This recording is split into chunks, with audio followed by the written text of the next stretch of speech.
Welcome back to BALLCAP Sports. We're going to do a quick reaction to the baseball news from this week. And boy, that was quick, right? I mean, last year it took until spring training to get the Machado and the Harper deals squared away. And here we are. It's not even Christmas yet, and we have two of the top three free agents signed and taken off the board. The first that we'll react to is Strasburg going back to the Nats. Now, if you listened to or saw the show from earlier this week, I said that I thought that the Nats needed to bring back Rendon and not Strasburg. And I still stand by that. And I'm hoping that they're going to work out a way to get Rendon back.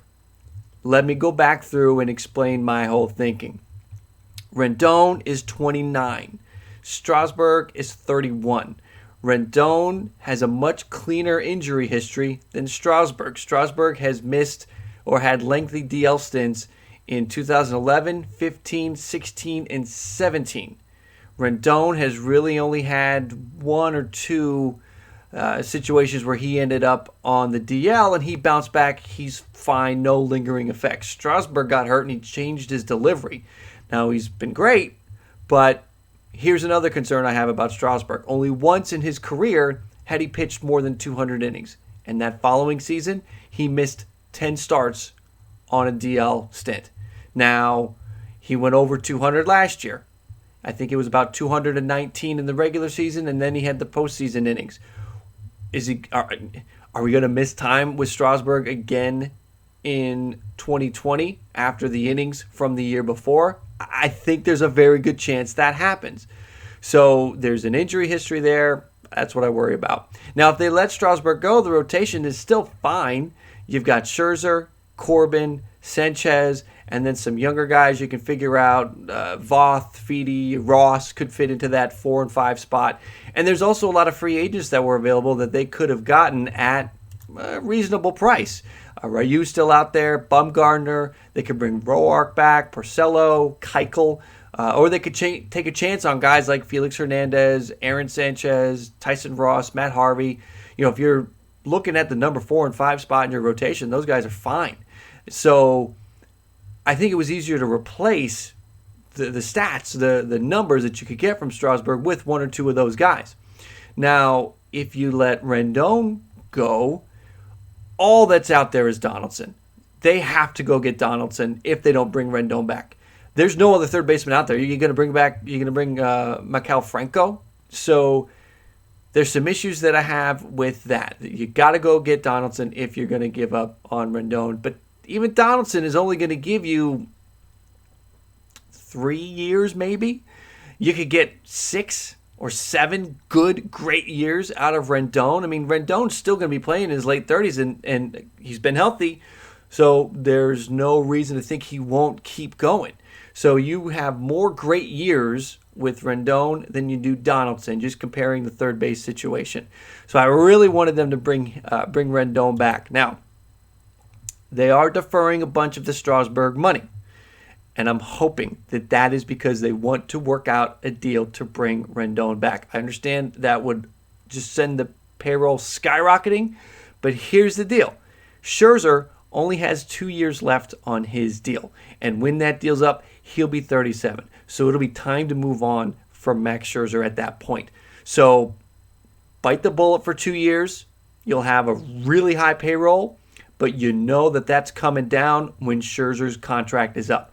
So that's the way I hope it goes. I hope they're not out on Rendon. If they are, they have to go get Donaldson because there's nothing else at third base.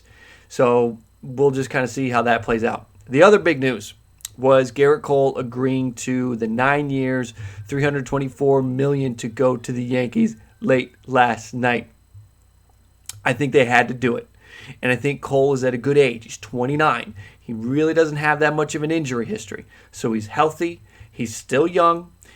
He had a nice stretch in Houston. He went 35-10 and 3-2 in the playoffs. His K rate was 13.1. He really excelled. Whatever they did, however they adjusted him, Houston did a great thing for Gerrit Cole, and I hope he brings that to the Yankees. They have their own pitching philosophies and everything, but Cole should do fine. I hope he does fine. In Houston, he had trouble finding himself. He had a nice 2015 where he went 19-8 with a 2.6 ERA. Every other year in Houston was kind of a head scratcher for him. His K rate was 8.4 in Houston, or I'm sorry, 8.4 in Pittsburgh. So that's what I'm talking about. The K rate went from 8.4 to 13.1 in Houston. So Gerrit Cole really found himself there, and hopefully he continues. So now that rotation is looking like Cole, Tanaka, Paxton, Severino, and whoever the fifth guy turns out to be, because I'm hearing rumblings that J.A. Happ is going to get dealt to try to get some money back. So they'll have to find a fifth guy, but as we just talked about for Strasburg, there's some guys out there that if you're just trying to get that number 5 guy, you can take a chance on a couple of guys like Tyson Ross or Michael Wacha, or go for it with somebody who might cost you a little bit of money like a Rich Hill or a Dallas Keuchel, somebody like that. So interesting situations. The 2 top starters are off the board. 2 of the top 3 free agents of the whole class are gone, and now all the focus shifts to Anthony Rendon. One other move that happened just recently, yesterday, Didi Gregorius signs a 1-year deal with the Phillies. 1 year, $14 million. Last year, just 82 games. Season was shortened due to injury. He slashed 238, 276, and 441. But the 3 prior years, 20-plus home runs, an on-base percentage north of 300. Really his best years. Now he takes a 1-year deal to reunite with Girardi and try to earn a 4 or 5 year deal with more dollars attached. In that lineup with the Phillies, I think he'll have an opportunity to knock in a lot of runs and score a lot of runs. So a smart decision for Gregorius. Most likely going to be a 1-year deal because, again, when that's done, he's going to be looking for a 4-year deal, probably something in that $20 million a year range. So that's everything that has happened as of today. It's a little after 3 o'clock Eastern on Wednesday. We'll see what happens the rest of the week. Last time I finished one of these up, while it was uploading, the STRASBURG news broke. So we'll see. Hopefully we don't have another situation like that again. But if it does, we'll come back. We'll talk about it. We'll dig into it. We'll react. Talk soon.